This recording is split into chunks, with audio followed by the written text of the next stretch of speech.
आप बेशक हिमाचल को शांति प्रिय प्रदेश बनते हुए देखना चाहते हैं, लेकिन यहाँ की सरकारें और पुलिस शायद हिमाचल को गुंडों का प्रदेश बनते हुए देखना चाहती है। आप सोच रहे होंगे कि हम ये क्या बोल रहे हैं, लेकिन जो हम बोल रहे हैं उसके पीछे फैक्चुअल वजह है।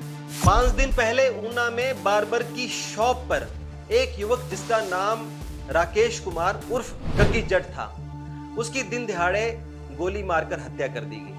बाद में सोशल मीडिया में एक गैंगस्टर गैंग ने जिसका नाम लाडी कुनर है, उसने इस हत्या की जिम्मेदारी ली और लिखा कि भाई अभी और लोगों का मारा जाना बाकी है। लाडी कुनर गैंग की पोस्ट के बाद एक और गैंग ने सोशल मीडिया पर पोस्ट की और उसका नाम है बब्बी राणा और विचित्र ग्रुप। इन्होंने भी लिखा कि भाई हम भी इस हत्या का बदला लेंगे।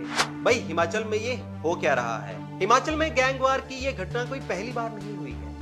पिछले 5 साल में 2021 से अभी तक कुल 4 गैंगवार की घटनाएं हो चुकी हैं। वर्ष 2021 में बीबीएन हाईवे पर एक गैंगवार हुआ था, आपको याद होगा, और उसमें एक युवक की मौत हो गई थी और उसकी कुछ वजह बताई गई थी इस गैंगवार की कि बद्दी में जो स्क्रैप है, स्क्रैप का धंधा है, ये इस गैंगवार की वजह थी। फिर वर्ष 2022 में सोलन के नालागढ़ कोर्ट परिसर के बाहर एक गैंगवार हुआ। वहां पर पेशी के लिए एक गैंगस्टर जिसका नाम सन्नी था, उसको पेशी के लिए ले जा रहे थे और उसको बचाने के लिए गोलीबारी हुई और बम्बिहा ग्रुप जो गैंगस्टर ग्रुप है, इसने इस पूरे कांड की जिम्मेदारी ली। फिर इसी साल बिलासपुर में भी गैंगवार हुआ। वहां पर कांग्रेस के पूर्व विधायक नंबर ठाकुर पर गोलीबारी हुई, दिन दिहाड़े गोलीबारी हुई। इस गैंगवार में उनकी जान बाल बाल बची। अब ये चौथा गैंगवार ऊना में हुआ है जिसमें एक युवक की हत्या हो गई है। हिमाचल में पिछले 5 साल से गैंगवार धीरे धीरे अपनी जड़ें हिमाचल में पसार रहा है और इसकी जड़ें हिमाचल ही नहीं, हरियाणा और पंजाब से भी जुड़ी हैं।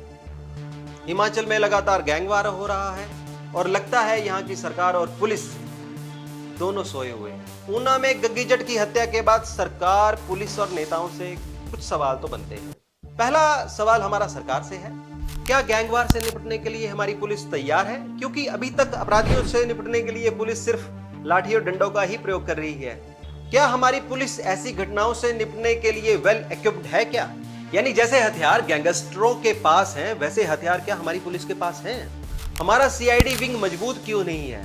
क्या ये समोसा कांड जैसे मामलों को सुलझाने के लिए ही बना हुआ है? ऊना के गैंगवार की सूचना तो पहले सीआईडी, इंटेलिजेंस और पुलिस के पास होनी चाहिए थी। दूसरा सवाल हमारा एसपी ऊना से है। पुलिस के पास अपने इलाके के अपराधियों की डाउटफुल लिस्ट होती है। पुलिस को यह भी पता होता है कि अपराध कौन कर सकता है, फिर ये अपराध कैसे हो रहे हैं। मरने वाला युवक शराब के ठेके पर काम करता था और बताया जा रहा है कि इस युवक पर करीब 6 से ज्यादा मामले, आपराधिक मामले दर्ज थे। फिर पुलिस ने इस युवक पर पहले से निगरानी क्यों नहीं रखी थी? मरने वाला युवक जेल से छूटे अमरीश राणा का भी फॉलोअर है। वो लगातार उनके साथ रैलियों में घूम रहा था। क्या इस बात का पुलिस को पता था? दिन दिहाड़े गोली मारने के बाद गैंगस्टर ऊना से भाग कैसे गए? पुलिस हाथ क्यों मलती रह गई? तीसरा सवाल हमारा नेताओं से है। अक्सर आरोप लगते हैं कि नेता चुनाव के दौरान शराब बांटने के लिए अपराधियों का प्रयोग करते हैं और क्राइम होने के बाद उन्हें संरक्षण भी देते हैं। शराब कारोबार में नेताओं की हिस्सेदारी भी सुनी जाती है। इस हत्याकांड से क्या नेता सबक लेंगे? क्या वह खुद में कोई सुधार करेंगे? उम्मीद है इस वीडियो से सरकार और पुलिस के कानों तक कोई एक जूं तक तो रेंगेगी।